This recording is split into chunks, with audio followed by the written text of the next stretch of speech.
السلام عليكم ورحمة الله وبركاته. أهلا بيكم في فيديو جديد. لو لسه أول مرة تشوفيني ما تنسيش اللايك والاشتراك وتفعيل الجرس عشان يوصلك كل جديد. أنا النهاردة هنعمل حاجة إعادة تدوير، بس إعادة تدوير سهلة وبسيطة جدا جدا.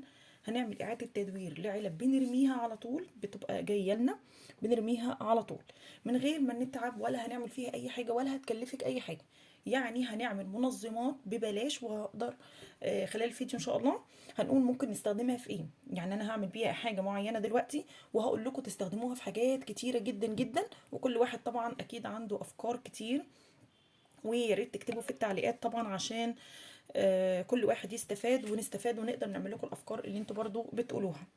انا عندي فكره وانت عندك فكره، انت عندك فكره، كل واحد برضو بيبقى ليه طريقه تفكير، ونقدر كلنا نستفاد من الافكار دي. طيب انا عندي العلب دي، بصوا العلب دي اهي.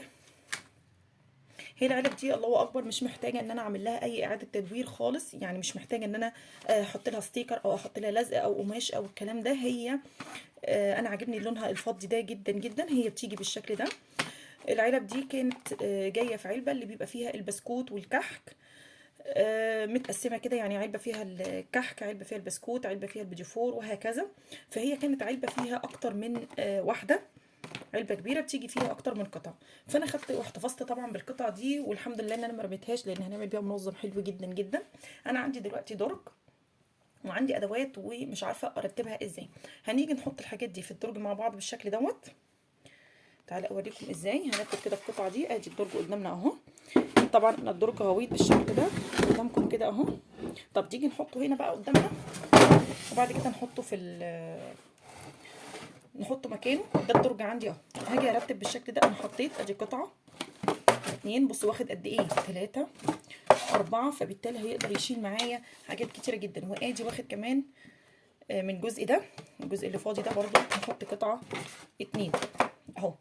خد معايا 6 قطع، ادي 1 2 3 4 5 6. هيبقى حلو جدا جدا، وهقدر نحط فيه حاجات كتيره جدا. يعني انا مثلا عندي كيس هنا نحط بقى، لو انتي ممكن تستخدميه في درج في الاوضه بتاعتك، تستخدميه للطبق، للبنس، لادوات الميك اب، للشواحن، للزراير، للدبابيس، لاي حاجه انت حباها. انا بالنسبه لي هستخدمه في الاعمال اليدويه بتاعتي، فهقسم حاجتي بقى كلها. يعني مثلا هنا احط فيها الستيكر بتاعي ده، لان انا فعلا كنت حاطاهم في شنط. لو تسمعوا بصوا انا حاطه الحاجه فين، في شنط، فبالتالي ده هينظم لي جامد جدا جدا اهو بالشكل ده كده. وادي اللزق، احط بقى بكر اللزق كده. طبعا انا كنت محتاره احطهم فين، وبالتالي كنت سايباهم في الشنطه اهو.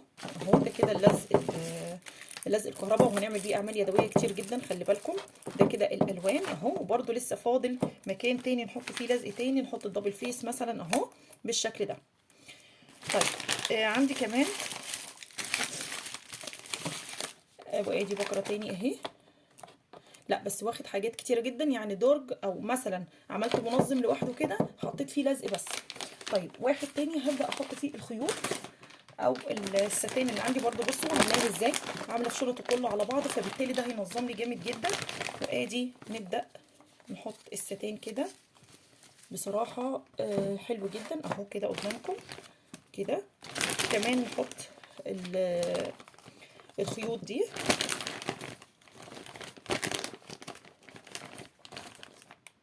طبعا بصوا لما جيت اطلع البكر لقيت كله داخل في بعضه، لكن المنظمات دي هتبقى حلوه جدا. نبدا بقى نحط برده في واحده الخيط كده مثلا، او نخلي الخيط من جوه، عشان انا عندي بكر خيط كتير بالشكل ده كده اهو. طبعا انا كنت جايبه كل الالوان لان انا بستعملها اهو، وخد الاتنين جنب بعض كمان حلو قوي. انا كانت عندي العلبه اللي هي فيها 12 ده كده اهو. ده الباقي معايا بالشكل ده. طبعا برضو احط في واحده تانية الادوات اللي بنعمل بيها الزينه، او اللي بنلف بيها علب الحلويات اللي هي دي كده، برضو كان عندي منها. هنحطهم برضو في علبه لوحدها، كانوا بيتفكوا معايا في الكيس وكانوا بيتبهدلوا مني اهو. نخلي برضو واحده فيها الخيوط اللي تبع خيط الكروشيه كله بالشكل ده اهو. كنت طبعا لفاه بكر عشان يسهل معايا. خليها هنا كده بالشكل ده. طبعا تقدري بقى ان انت تنظميه في حاجات كتير زي ما احنا اتفقنا. انا بالنسبه لي هنظمه في الادوات بتاعتي دي، لان زي ما انتم شايفين الحمد لله نظم لي كويس جدا جدا، وانا مبسوطه جدا جدا من الموضوع ده. انا الفكره والله دي لسه جايه لي، فما قدرتش ابخل عليكم بيها وقلت اعملها معاكم على طول. تقدري ان انت تنظميه. ده كمان ممكن تحطي فيه القلمه او المقصات الصغيره، يعني مثلا زي كده.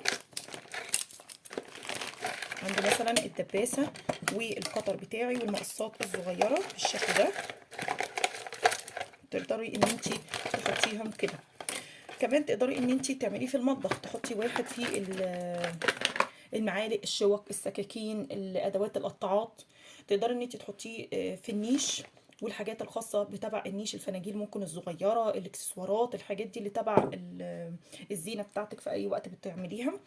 فبالتالي دوت منظم حلو جدا جدا الحمد لله. يا ريت كلكم تقدروا تنفذوا الفكره دي. طب لو انت ما عندكيش العلب دي، ممكن تعمليها بايه؟ ممكن تعمليها بالازايز. لو عندك زجاجات فاضيه ممكن تعمليها بعلب اللبن، علب العصير، بنقدر نستفاد من اي حاجه. او كرتونه تقدري تعمليها بالشكل اللي انت عاوزاه، والحجم بقى تقدري تتحكمي فيها. اتمنى فكره النهارده تكون عجبتكم. ما تنسوش اللايك والاشتراك وتفعيل الجرس، والسلام عليكم ورحمه الله وبركاته.